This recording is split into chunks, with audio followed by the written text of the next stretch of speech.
alignment, manifestation, synchronicity, dark night of the soul. What does it all mean? Is the woo sometimes a little too woo for you? Join me as I break it all down on Decoding the Woo Woo with Dana Sardano. Hi, my name is Dana Sardano, and this is Decoding the Woo Woo. Welcome, and thank you for joining me. Decoding the Woo Woo is a show that I created because I wanted to clarify some of the misconceptions of spirituality. And I wanted to break down some of the heady and esoteric concepts and really demystify the cryptic and magical nature of the woo. I wanted to really help us all understand that we are all of the woo. We are all spiritual beings, and we're here just trying to learn and grow and expand and live in love and joy while doing so. And my hope is by breaking things down in a way that's attainable for all of us, we can all live in this way and have fulfilling and purposeful lives. So that's why I'm here. Hopefully that's why you're here. And let's get this party started. So just to give a quick recap, this is episode 6. This is a part 2 of Aspects of You. And this episode is focused on the magical nature of you. The episodes up until now, really, I focused on the self, on you, on us all understanding that we are the creators of our reality and we dictate the trajectory of our lives and navigate the information that comes our way and the hows and the how the best way for us to go about doing that. So as we built in the content in these episodes, again, the last 2 episodes, I've been focusing on the aspects of you. Last episode was about your foundation and the aspects of you that correlate or that correspond with your basic, your foundational chakras, your root, your sacral, your solar plexus, and all the aspects that correspond with that, your feelings of worthiness and safety and security, your creativity, your passion, your zest for life, all of those things that create a foundation in you so you could build your magic, your woo, your sense of authenticity, your sense of living with an open heart, your imagination, your intuition, your oneness, your connectivity. So in order to do that, in order to develop this magic and build this magic and live in magic, you must first create your foundation. So that's what we talked about in the last episode. So this magical part of you, these upper chakras from the heart, your throat, your third eye, and into your crown, that all builds on that foundation. So even though we're going to do what we did in the last episode, we'll talk about each of these aspects, but I have a list of questions right here that I'm going to share with you. So when you do this work on your own and you sit in your, contemplation, you could ask yourself these questions and really get a sense of where your balances are, where your imbalances are, and then you can work on bringing them back into balance.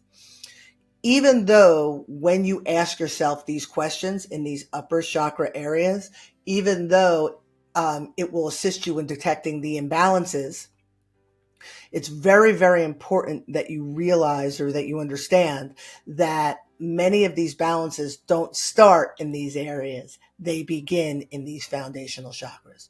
So if I have, just as an example, I have imbalances in my heart chakra, it's worth looking back at where I developed these fears, where I developed these irrational beliefs, where I developed these toxic behavioral patterns, where that all began. So you always trace it back as far as you can to the root. You yank that root, and then that will assist you in reconciling these imbalances in all your chakras, but in this case, specifically your upper chakras. Make sense? Okay. Let's start with the heart chakra. So the heart chakra, and we talked about this, oh my God, we've talked about this ad nauseum. It's represented in green. It's located right here. But here's the thing about the heart. If you have 7 chakras within your body, the heart chakra is directly in the middle. So you have 3 foundational and you have 3 here. And so your heart chakra is like the portal of everything. So when your heart chakra is imbalanced, it is it is affected by the imbalances of the lower chakras. So if your foundation is out of whack or out of alignment, it's going to affect the aspects here. If your heart chakra is imbalanced, it's now going to affect these upper chakras. So it's like the gateway drug, right? It really truly is the hub. So if you have imbalances here, it's affected by what's going on down here. If you have imbalances here, it affects what's going on up here. Make sense? So every imbalance that you detect here, you've got a lot of work to do.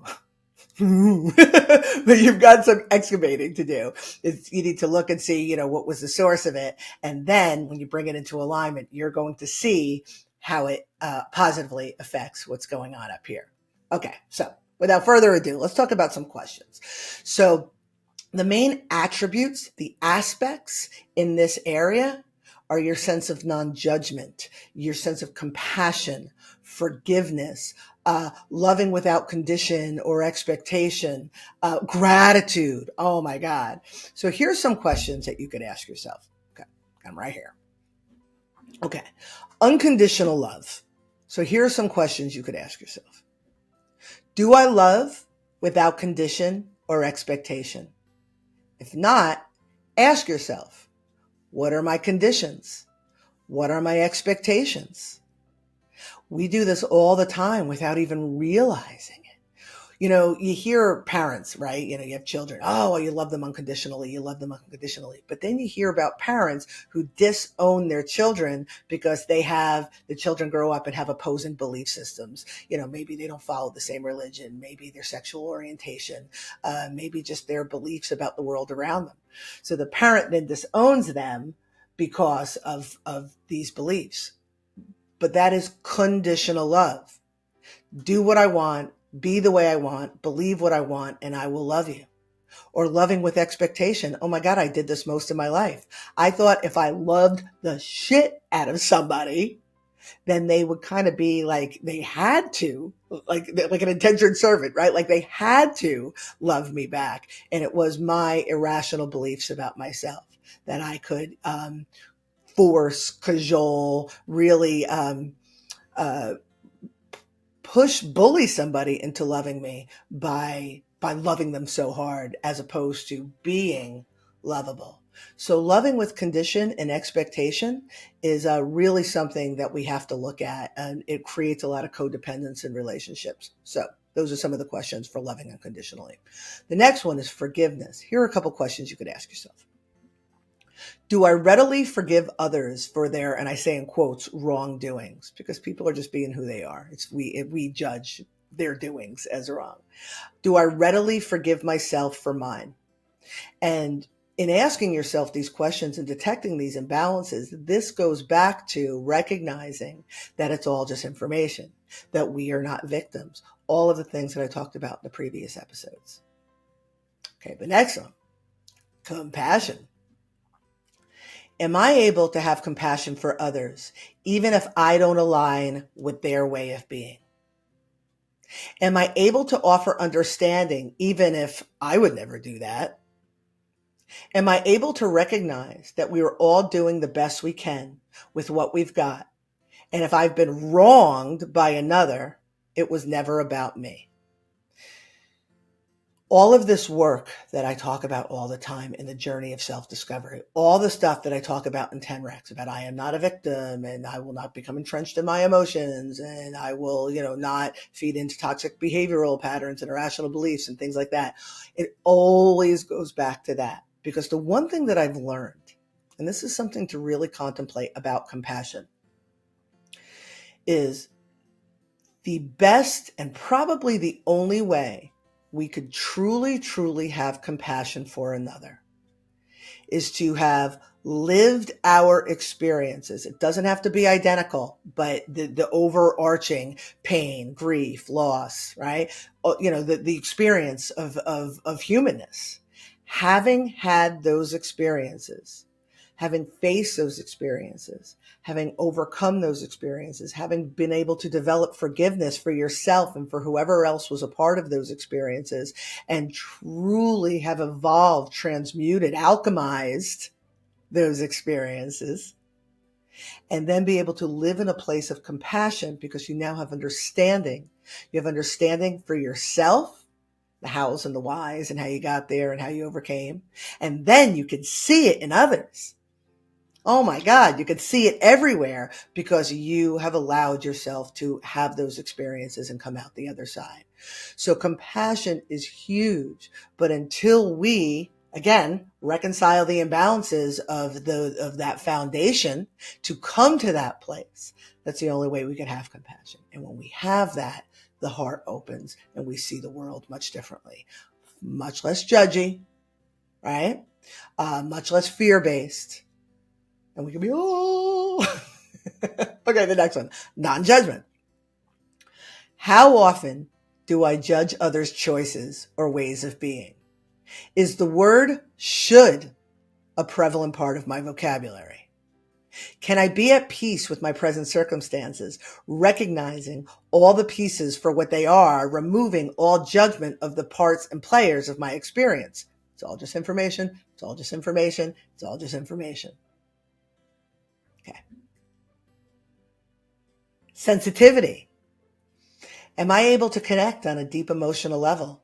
Am I often moved by acts of love and beauty? I laugh because my family can't take me anywhere because everything makes me cry. It was like that movie. Oh my God, that movie with Brendan Fraser, with the whole thing with the devil and the really hot chick, Elizabeth something or other.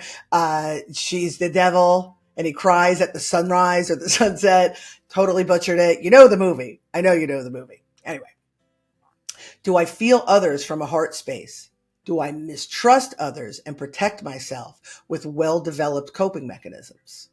All stuff that we've talked about, but these are questions that you should ask yourself. Thoughtfulness.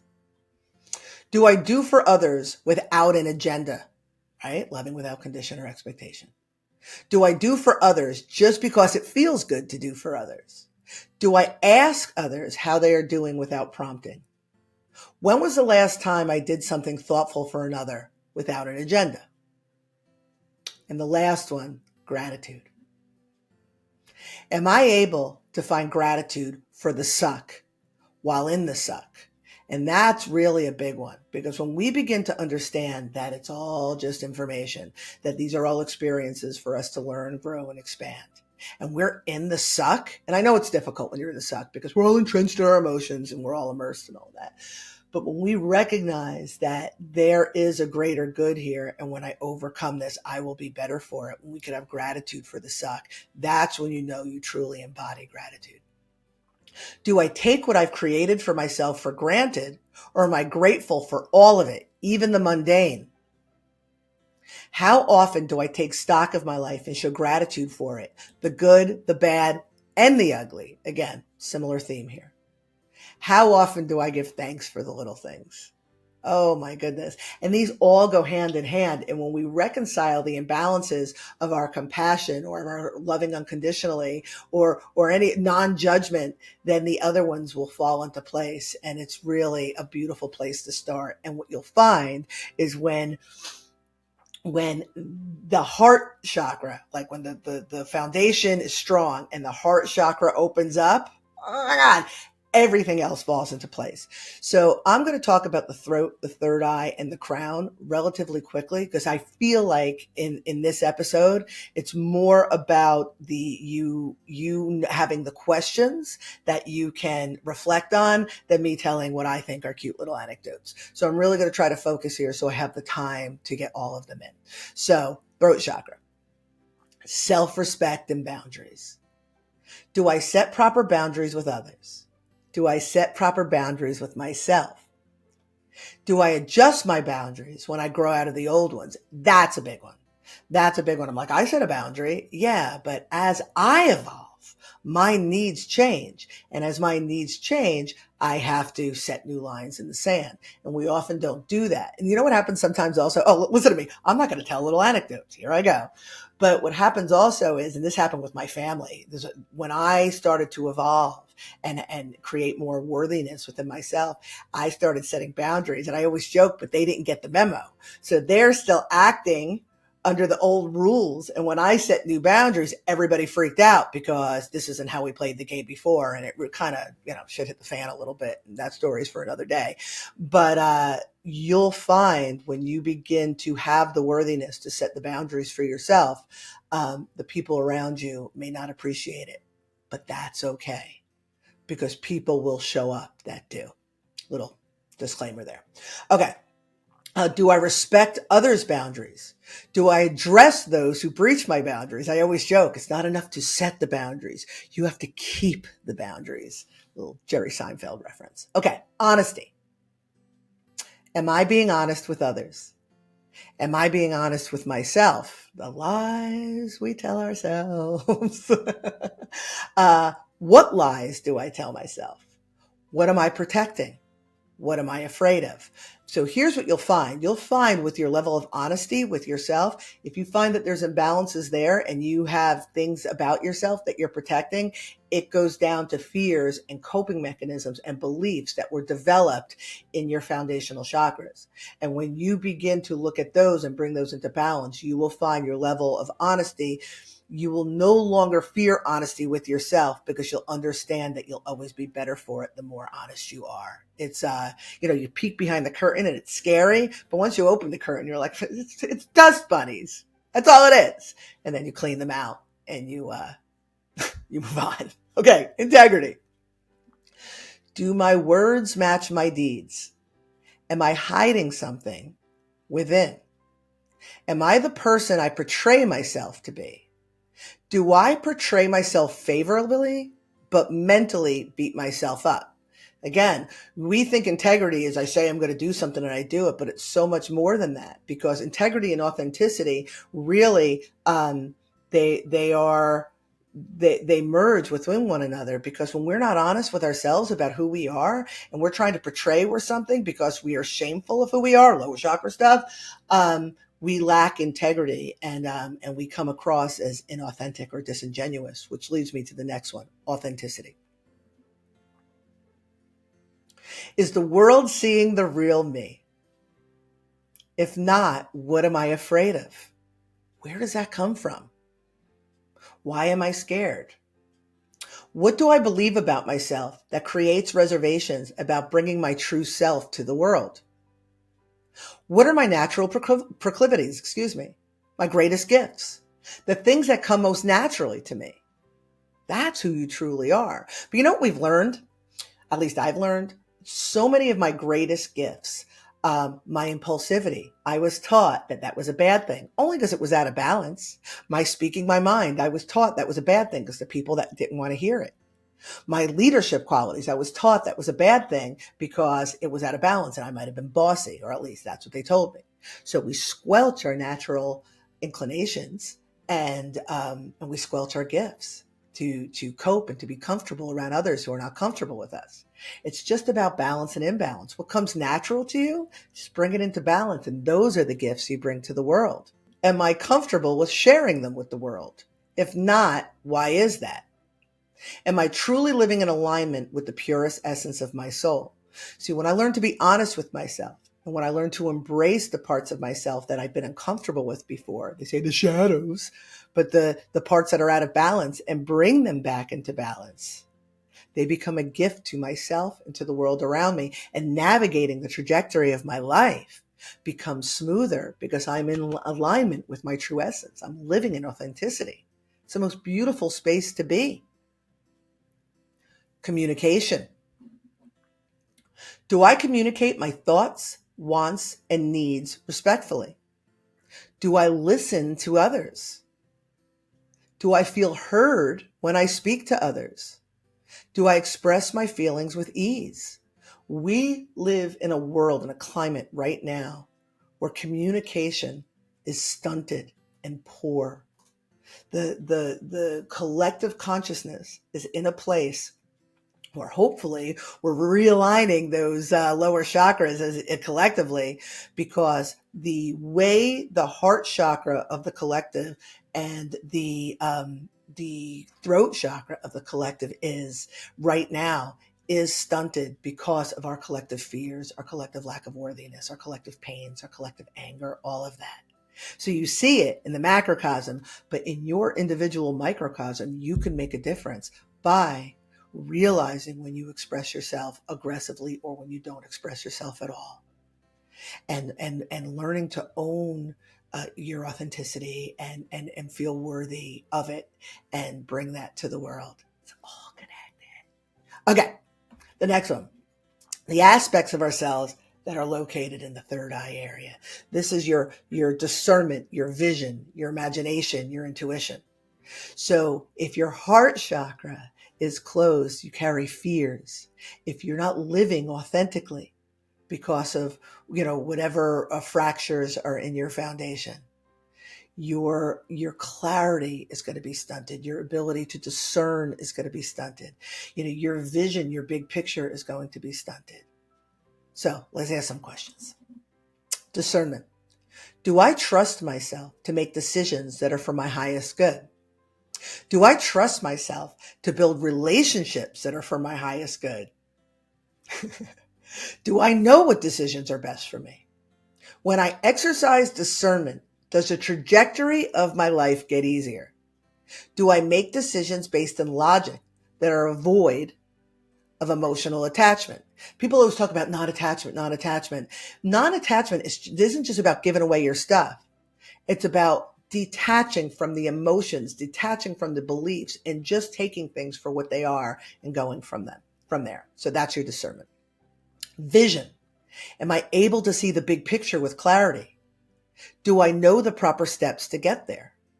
Do I trust my intuition? Am I following the joy? And again, when we're carrying fear-based beliefs, it's difficult to have that kind of trust, that kind of faith, that kind of clarity, that kind of vision. So if any of these questions are wonky for you, trace it back. Broken Record Hour with Dana Sardano. Okay. Imagination. Do I allow myself to be imaginative? Do I use my mind to create worlds for myself? Remember, you're the creator of your reality. When I allow myself to be imaginative, what kind of inspired ideas come to me? What is my favorite way to utilize my imagination? Imagination isn't just for little kids. It just stops there because life happens. We get life in order, our imagination opens. Intuition. Do I recognize how my intuition best speaks to me? Do I exercise my intuition? Do I trust my intuition? When my intuition speaks to me, do I listen? When I listen to my intuition, does life get easier? When I ignore it, do I have regrets?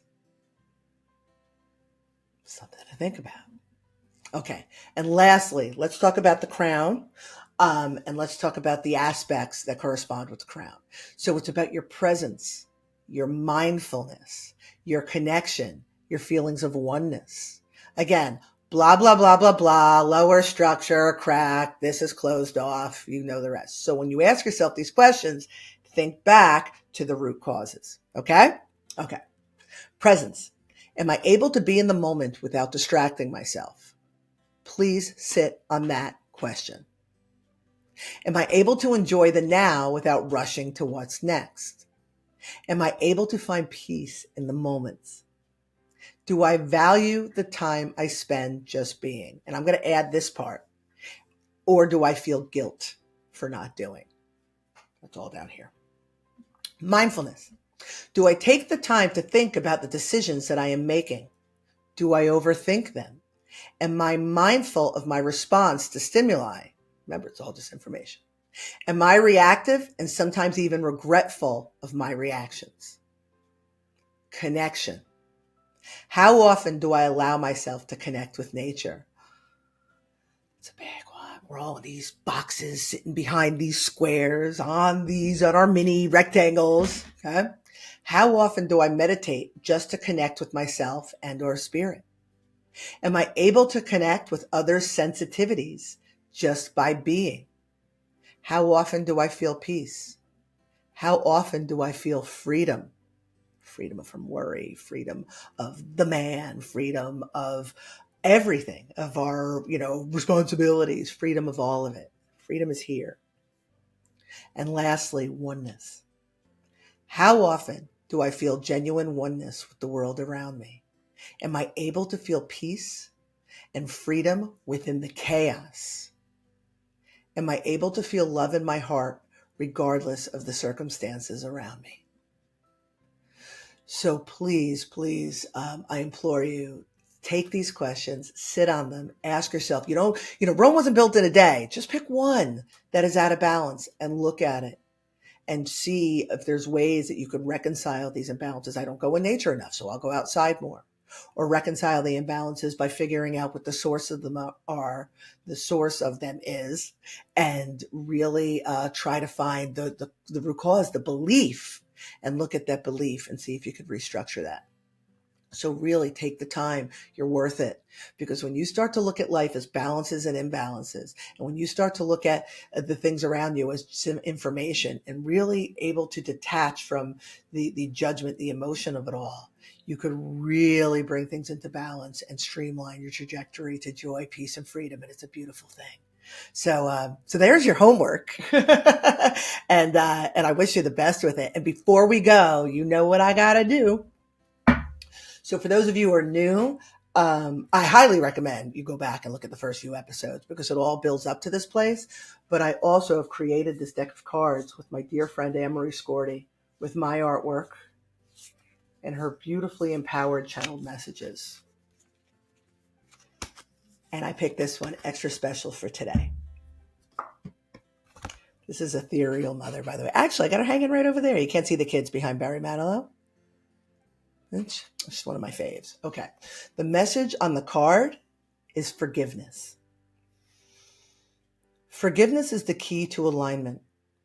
This is very difficult for many to do, and comprehension may be even more difficult. For it is not for you to forgive others for their sake, but for your own, because you deserve to be free of the constraints these attachments hold over you. When you forgive, you allow yourself to heal the emotional wounds that scar your soul. You are healing your essence so you may transform into one who is ever closer to loving who you are. It is self-love emerging into complete self-acceptance, and that is freedom. Forgiveness. So clearly I chose this card because it all centers in the heart chakra. Your ability to love freely, to forgive, to have gratitude, be open-hearted. And when you recognize these aspects and you recognize whether or not they are in balance and you recognize where they came from, and then you take the openness and the wholeness of all the aspects of the heart and you bring them up into yourself, your authenticity, your imagination, your intuition, your connectivity, your oneness, you will see your life change in such magical and beautiful ways. And that is how you decode the woo. You decode yourself, and then everything else opens up. So thank you for joining me. Thank you for indulging me. I look forward to seeing you next time. And as always, Ubuntu.